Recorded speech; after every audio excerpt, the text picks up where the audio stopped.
My sister.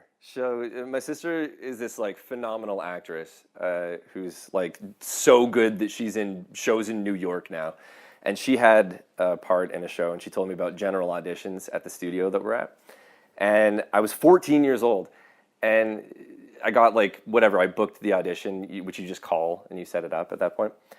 Uh, and I was so nervous that my mouth, you know, when you get nervous and your mouth just like drains of all saliva, it's like, and you're 14 years old, so you're also just like half baked as a human, half cooked, not half baked. You're not stoned as a human when you're 14. I'm not saying that. What I'm saying is that you're not ready. Anyway, point being, I was nervous, and my mouth was bone dry, and I'm sitting there like shaking like a leaf and just doing my very best. I think I did a voice that I called DJ Groove. At 14, I talked like this. Like that was my best. And then I was so nervous that after the whole thing ended, I just basically just ran away. I left the building. I ran out to the car. I was leaving. They had to catch me in the parking lot. And they're like, "Where are you going? Where are you going?" It was this guy named Cam at the time. He's like, "Where are you going?" I was like, "Home." And he's like, we really like you. Just work on these things. Maybe don't be so nervous. Uh, and then 2 weeks later, I was in Zeta Gundam.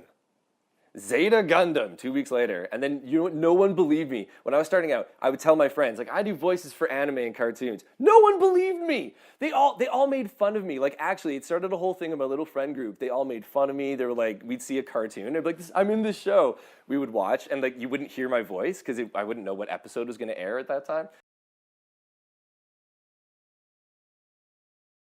I think it's one of the best jobs you could ever have. It's clearly a really really fun job, and I think especially when you grow up, you're 14 years old, and it's like this is your first part-time job, and so I think growing up in it became a really central part of who I was. Like we're talking like deeply ingrained in like my development as a human. When you're looking for identity as a kid, and you're growing up with this job that's really cool, and like you're on TV and you can see yourself on YTV, and you're kind of doing shows that you used to watch. Like I remember watching some Dragon Ball stuff, and now I'm in Dragon Ball, and now I don't know. So like you're getting a lot of this validation and sort of figuring out who you are and what you want to do when you grow up and all these things. So I stuck with it because it became like one of the defining features that I had to hold on to.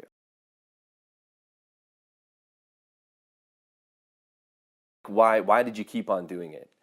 And I think so. I kind of brought up being 14 years old, and it's part of your development. And I think the reason that I go that way is because so in my life I got really really sick for a really long time, and I had to have a bunch of surgeries. Like so, starting from the summer of grade 10. So I think what is that? That makes you like 15 years old or something like that. I got something called ulcerative colitis, and it's when your immune system attacks your large intestine. So you start to basically just get really sick, and you're bleeding, and you're getting tired, and you don't know what's going on. So that stuck with me for about 7 years, starting from when I was like ballpark 14, 15 years old. During that time, it was really hard to work at other jobs, and doing voice work was part time enough, and it was friendly enough that I could keep up with it, you know? So I remember going to the studio wearing like my sweatpants, and just being like super sick, and I couldn't do anything else. I could hardly like leave the house, but I could go to the studio and I can do voice work. And I think it's one of those things that it sticks with you. And now being like 31 years old, you can look back and go, man, I got really sick for a long time, and the only thing that I could do was voices. I'd be sitting kind of like in the basement of my parents' house, just being really unwell, and all I have is voices. And so when you don't have terribly too many friends, like because you kind of like close off, I think when you have a chronic illness, so just looking online and making friendships with a community online. And that's profound because you don't necessarily have that, I think. And I was really lucky to have this experience. So I start talking to people online, and it's really validating. I'm like, people like what I'm doing, and people like me. And I don't know, I can pour energy into this because like I got nothing else going for me. And so you get a response, and I think that keeps you going. Like I want to try harder, I want to do more, I want to pour more energy into this because this is like the most important thing in my life. And maybe it goes too far. Like maybe it became too much a part of who I was, and I need to kind of distance myself from that. And that's also a different conversation. But I kept going with voice acting because it was all I had. and then it's also the best job in the world. So it's like addicting, right? It's almost it's my own little drug of choice for a long time.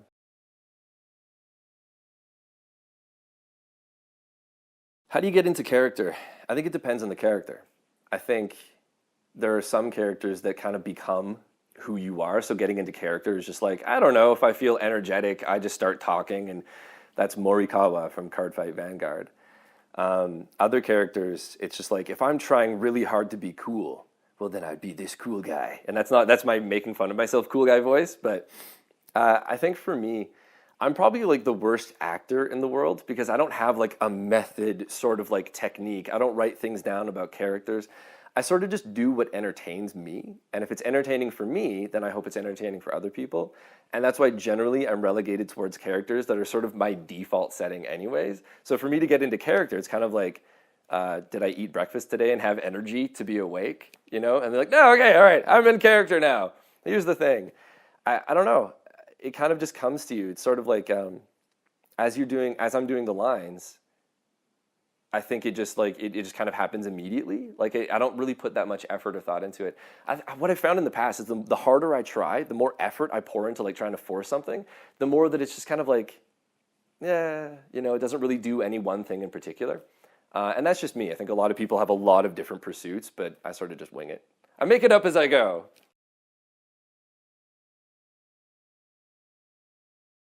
My favorite character to voice act. It changes all the time. I think so that there's primary characters, and then usually it's always like the most recent character as well.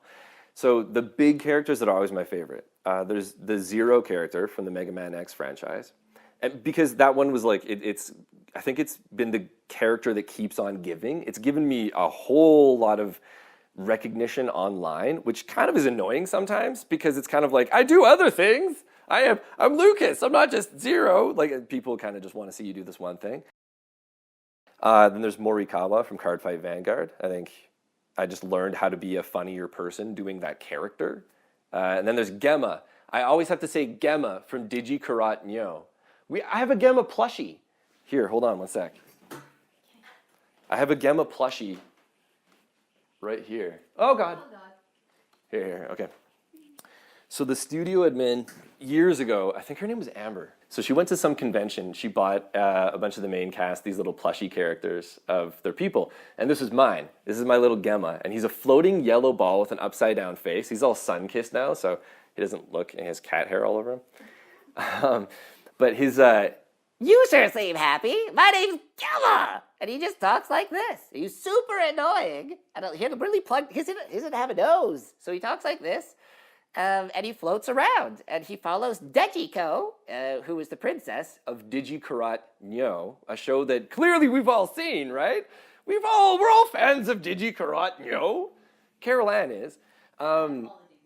But this guy was so much fun to do. He was really, really, really fun, and I think always holds a special place in my heart, probably partially because he's so random. No one's heard of the show, but I own all the DVDs, because like that's the first thing you do when it releases. They're like, I'm gonna buy it, I'm gonna spend $80 for the special order DVD. It's, you know, that anyway. So yeah, Gemma is definitely up there.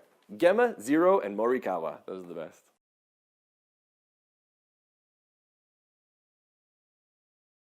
Oh, I think my influences in Calgary, for sure, going to be people like my sister, Analia Gilbertson. I think she was super artistic. Like, she's one of those like avant-garde artists where, you know, like she's out there in the ether, you know, doing the special things like you pulled the art from the air, you know. And I think that's why I kind of it turned into improv for me. I just make it up. I don't necessarily pull from the ether as much as she does, and that's something that I'm working on for myself. Other people like Dave Pettit. He was a heavy hitter when we started out, so 2001, 2002-ish. He's this big barrel of a guy. Like, we're talking like he's round and he's got the voice of God himself. And he always wears Birkenstocks, and his dog's name is Goliath. He's huge. He's this amazing guy. He was hilarious. He was better than everyone. He's the kind of guy you go into booth with, and they're so much better than you that it makes you ashamed of everything about yourself. You're like, I am not worthy to be in the same room as Dave Pettit. Along those lines, there's Roger Rhodes. Roger Rhodes is so talented that it's horrible. We have a joke, Caroline and I, that when it comes to Roger Rhodes, if you lived a perfect life and then died and then was reincarnated and you lived a perfect life again and died and was reincarnated again, you would eventually come back as Roger Rhodes, right? That's how amazing this guy is. Like he's like the pinnacle of evolution in terms of like spiritual. It's like, wow, yeah. Roger, namaste, I suppose. We told him that too. We did. We told him that. Yeah, he knows. He knows exactly how we feel about him. Yeah. But I love him so much that I hate myself when I'm near him. That's not true. I love myself. But Roger Rhodes is incredible. Who else? Caroline. Caroline is definitely an influence on me. Actually, no, she actually probably would be because we talked about voice acting a lot. So I think my influences are definitely the people that I've had the most conversation with as well.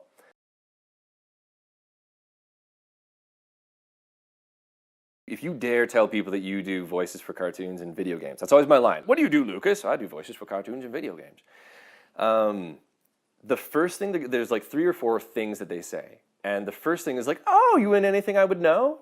And the answer is invariably actually no, not necessarily.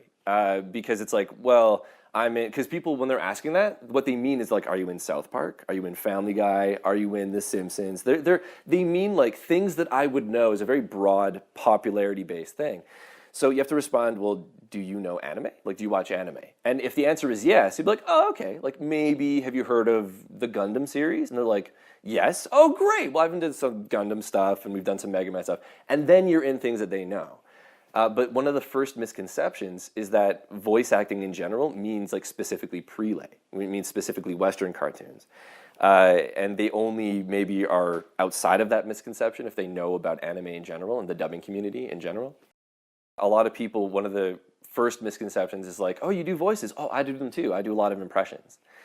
And what we generally find, like impressions are an amazing skill in and of themselves, but voice acting doesn't necessarily mean impressions, you know? It's not an equivalence. It's not the same thing. It's not the same skill. They're two very beautiful, amazing skills.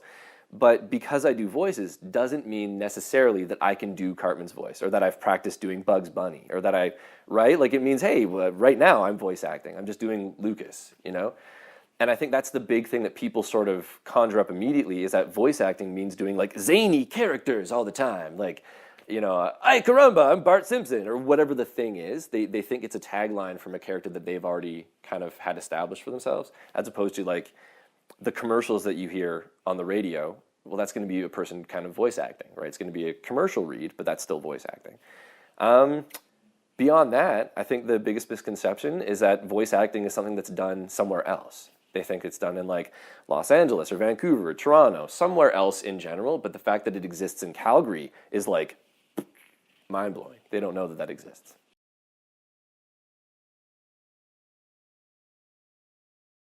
I think people don't think it exists here out of this sort of like, Calgary has a weird scene, you know, creatively speaking.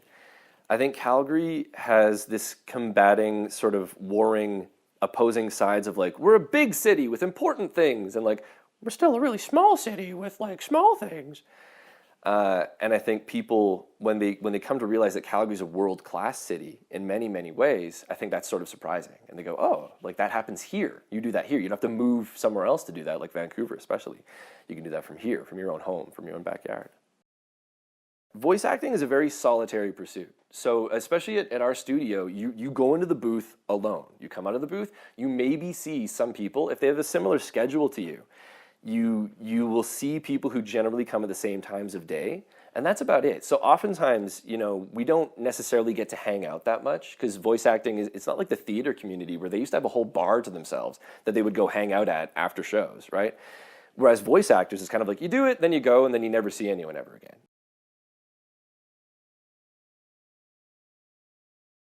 So a typical session of voice acting looks like you walk into the booth alone and you put on your headphones and you kind of kibitz with the director and you're like, hey guys, how you doing? And they're like, oh, having a good day.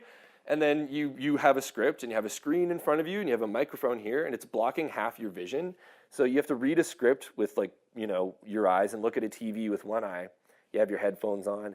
And then they're like, okay, you ready, Lucas? It's like, yeah, I'm totally ready. All right, here we go. And they're like, okay, so here's your line. And then you have 3 beeps, and then on the 4th beep, you start talking. After you do a take, like it's silent in your head, and you can see the people behind the glass just kind of like whispering together, like talking, and you're like, cool, I wonder what they're saying.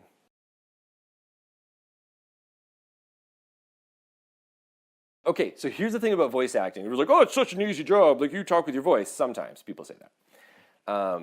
And it can be quite enjoyable. But if you're standing and yelling and emoting and having that kind of energy for 8 hours straight, with breaks, obviously, it gets exhausting. So I remember by the end of a Digi Karat session, by the end of these sessions, I would just be drained. I would be like exhausted. I'd hardly be funny anymore. I would just be standing there like half propped up on the mic, or on the script stand, and I'd just be like waiting for the session to end so I could just go home and lie down.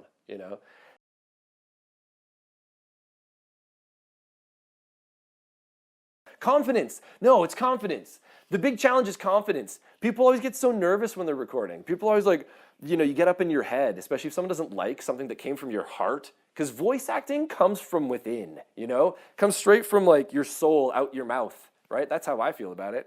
And so if someone doesn't like it, it feels like they're judging you specifically. And I think that's performance in the creative arts in general.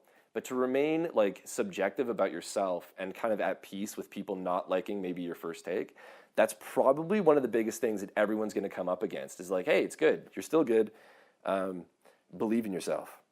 Have confidence. That's the challenge. So my advice for aspiring voice actors would be, I have to think about my answer.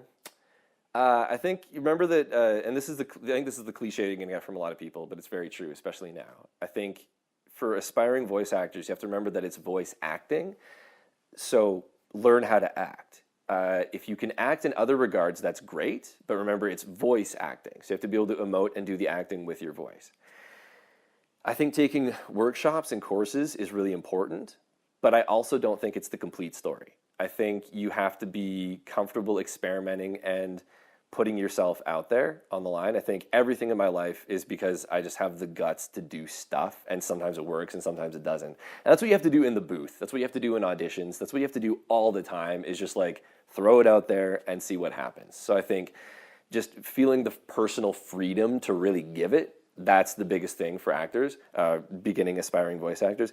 The other parts are really mechanical, and they're not sexy to talk about at all, but it's like, practice your craft, practice hard, practice more. That's about it.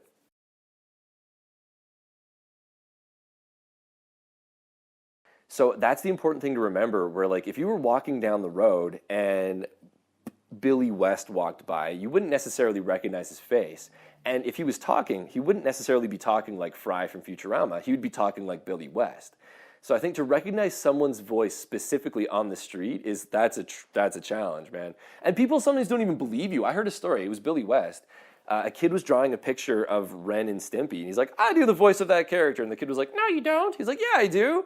And then they didn't believe him. He's like, did the voice for them? That's a great impression, sir. Like, people don't necessarily believe that's who you are for some weird reason. So I've never been recognized just off of my voice on the street, but I think if you put yourself in the right situations, you can get recognized through other means, for your characters.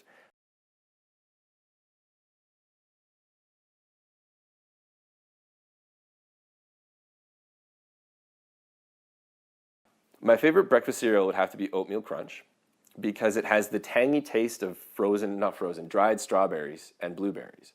And when you mix it with delightful almond milk, it creates a taste sensation unlike any other that I've had the pleasure of experiencing. Cocoa Puffs, Reese's Pieces Cocoa Puffs, is that what they're called? No, Reese's Pieces Puffs. Those are a close second.